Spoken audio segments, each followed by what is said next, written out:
Most top managers in Germany are men. Top female bosses are rare. These women want to change that. The question is, are government-imposed quotas the answer? Marie-Christina Ostermann manages food wholesaler Rolco. She doesn't believe having government-controlled quotas is the right way to bring more women into upper management. Quotas won't do any good without changing the underlying conditions. That's the most important thing. Women must be allowed to combine family and career, and they have to want to do it too. Many women have to decide between career and family is usually more important to them. We need to create the right conditions in Germany so that it's easier for women to have a successful career while also looking after their children. Ostermann has no children herself yet, but she's created flexible, family-friendly working conditions for the 150 men and women at her firm. She says that's the only way to hold on to well-qualified staff. 20% of medium-sized companies in Germany are managed by women. In large corporations, the figure is just 4%. Martina Köderitz is the CEO of IBM Germany. She has 20,000 employees working for her, a fairy tale career at an American company. It's a stark contrast to German firms, where women earn around 22% less than men and find it much harder to rise through the ranks. Köderitz says the company climate at IBM is completely different.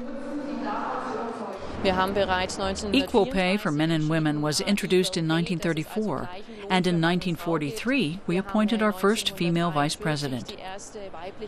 For many, many decades, we've made an effort to have a diverse workforce. It's our goal to have staff that represent a cross-section of society and of our customers.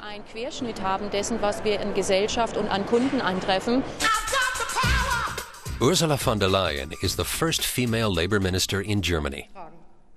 In her previous role as family minister, she was credited with increasing child benefits and improving childcare facilities.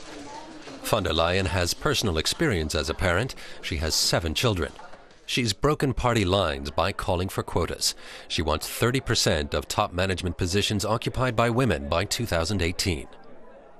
In the large DAX-listed companies where power and money come together, nothing's really changed. There's been a 1 to 2% shift. That's not enough. I'm losing patience. Many older women who've made it to the top through their own efforts feel the same. And that's why we're calling for a quota. Christina Schroeder is the German Minister for Family Affairs. At 34, she's the youngest member of Angela Merkel's cabinet. She's also the first woman to have had a baby while serving as minister. Schroeder favors voluntary, self-imposed quotas within companies. But both von der Leyen and the European Union think that's too little. Brussels has called for an EU-wide law laying down strict quotas for women. We certainly don't need any guidelines from the EU. It's not up to the EU to dictate a quota for women. Every country has to find its own path on this matter.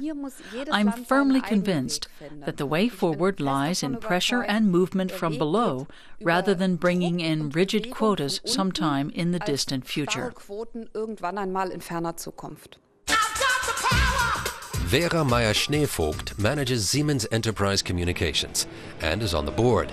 She's in charge of 11,000 employees. She started at the company 27 years ago as a trainee industrial sales clerk. Since then, she's risen through the ranks. She's against legal quotas for women managers, but says more women should be encouraged to go into IT. I think I ended up here because I have a combination of skills that are especially important for my current job. I describe myself as courageous, and I'm a fighter. I'm not afraid of crises. Crisis management is a large part of my job. I've always tried to influence people using my personality, my charm, humor, competence, and intelligence. I've never made an issue out of being female. As far as equal opportunities are concerned, Germany lags far behind many other countries. It's likely to take a long time before women can enjoy equal career opportunities and have the same chance as men of entering top management.